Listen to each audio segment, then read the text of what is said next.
guys, pumapatak na naman ang ulan sa bubong ng kotse. Ba, nag-uwa na yun ba? And it's, lahi sa lami sa panahon. But we were just, here at Mirai High Street.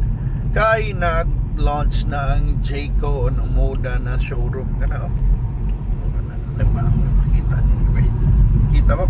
Kana. Na Jayco and Omoda showroom. Dia dapita, it's a new pa, di na new. Second branch na nila di Recibo. And they're selling mga mga electric vehicles at Jayco ug Omoda. I think they're partner na sila sa Cherry Automobile o atong Cherry Tigo ba kanina. So daghan sa namalit din na brand, which is pretty interesting, di ba? Kuan ba ana EV ang nindot nila para nako, it's stylish lang design. Medyo mas barato gamay. I don't know, mga pare-pareho gud tingis BYD pero mas barato gamay o China gyapon. Nasa 1.1 million ro nagipagawas na unit na marag mini SUV gyapon dating. It's the J5. So sa compact SUV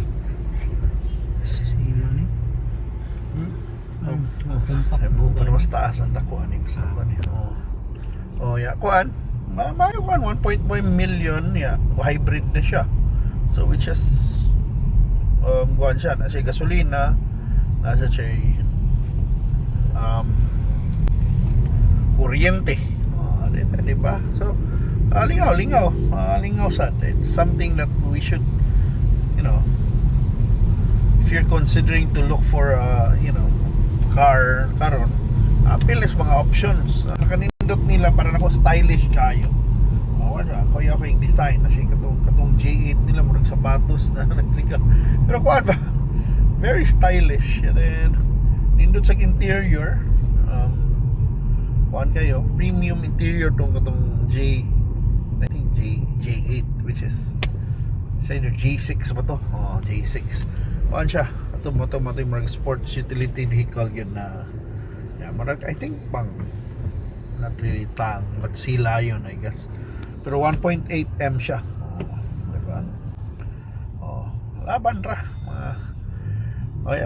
on daghan na kag choices lagi ron. I'm not really what about it's di pa familiar gyud na kung sa mga hybrid ba or kaning mga Chinese na cars is kuan, di kay ko familiar pa sa ilang service capabilities ba. But one thing is, at least I think ato ila at least 4ST na ilang showroom diha, so it's like showroom, sales, nana sila after sales, nana sila service, di ba? So nana spare parts, so okay, we'll see. lahi ni kategory ron kay less moving parts compared sa auto, diba? Less spare parts mga auto ni, diba? Manay kuha na pero kay bawag gihapon kay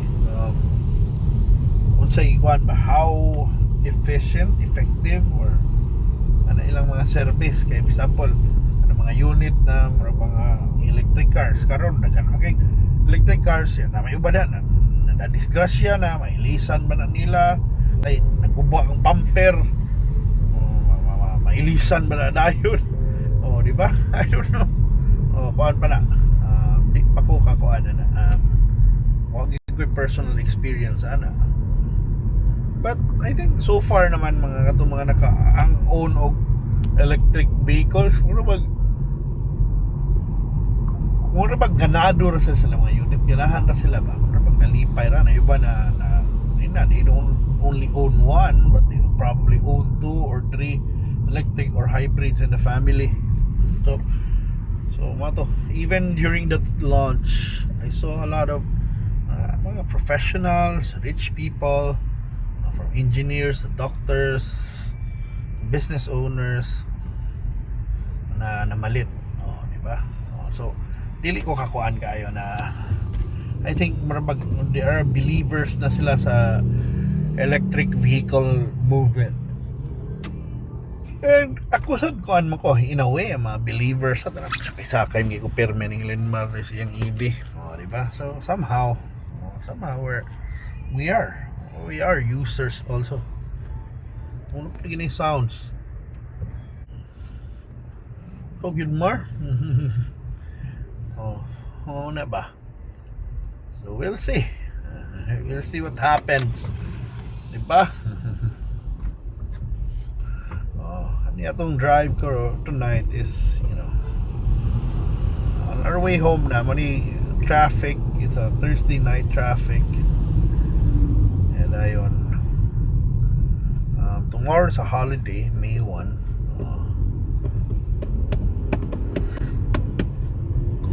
Exciting times. Holiday na sad. I guess it's a long weekend. Amigo. So and it's a good thing lagi na mag-uwan panagsa, especially karong summer ba. It's a relief so some na mag-uwan na dayon. Dili makuan. Ilang cells ba ilang initan. Di ba? Grabe init ron. So at least we had a cloudy day today and finally it rained. It's been a while ako nauwanan ko. So there are times maglagot ka mawanan karon lipay ko nauwanan ko kay nanay uwan. Finally it rained. So it's a good thing. Bitaw na easterlies bringing rain sa Pilipinas and some parts of the Philippines, which is malay relief na for us. Mawanan. Shout out dito sa mga tao na ato na meet today. Diba? And all the people diha. Tomorrow May 1 daghandig mga kalingawan ugma because mag-open ang Boss Coffee. Diba? So, mana, you get first 200 I think they get free coffee for 14 straight days. Kalami gana ng kampi 14 straight days. So May 1. So not free? Mulinya ka first 200 customers. May gaan kag Tagaan ko. katong papel na nahay for free na. Pero mo buy ko. Tikali lang naman customer yan. Palit kag usap pero na kay libreng kape for 14 straight days.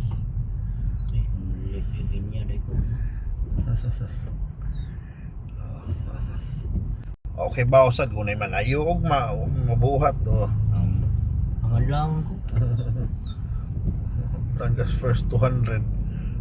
Karon At kung matulog ang to. Ito siya matulog. Ay, wapta na sa ani. Nakalabang na ko eh. Labang na. Okay, anyway, mani grabe ang traffic diri. So, walang na. Pasinsahin na lang yung traffic. Okay, finally nag-uwa na. Yeah, first rain in sa na ribuan, Bangga, BYD. So swagit palibak na yung mga auto na disgrasya yung EV. Oh my goodness. So mga to, matesting lagi ng mga parts. Ay, katan ni kagang bios good. Pero matesting na ni kung maayo ba na nila o maayo ba na sa mga shop. Napay bumper. Dugay kayo. Bumper, napay bumper. Di ba? Nabay. Naka-order pa. Mao na ikuan lagi difference. But we'll see. Price check ta. Mana premium 78. Ang regular 78, sa premium 79 ug 81 ang diesel. Diri sa autogas. So, barato gining autogas kay diri man tanawa wa gid kay nagpakuan sa autogas kay dito sa Petron ng mga tao. Diferensya gid kung Petron eh. nanasal ko na sila ka ng promo-promo, rapor-rapor. Oh, barato gyud sila. Wala agad nagkagamit ang kuan ako, card na ko ron. So well, guys, thank you so much for watching. Okay, hope you enjoy this trip. Short trip lang. Gikan diri padung dito. Bitaw, gikan dito lapit sa Wano Avenue to, kuan pa to, Mandawi pa to. We crossed the Serhing Osmeña Boulevard and we're here na. Lapit padung sa Cebu South Coastal Road. On a rainy Thursday night. Wala. Thank you so much for watching. Bye bye bye. Tara.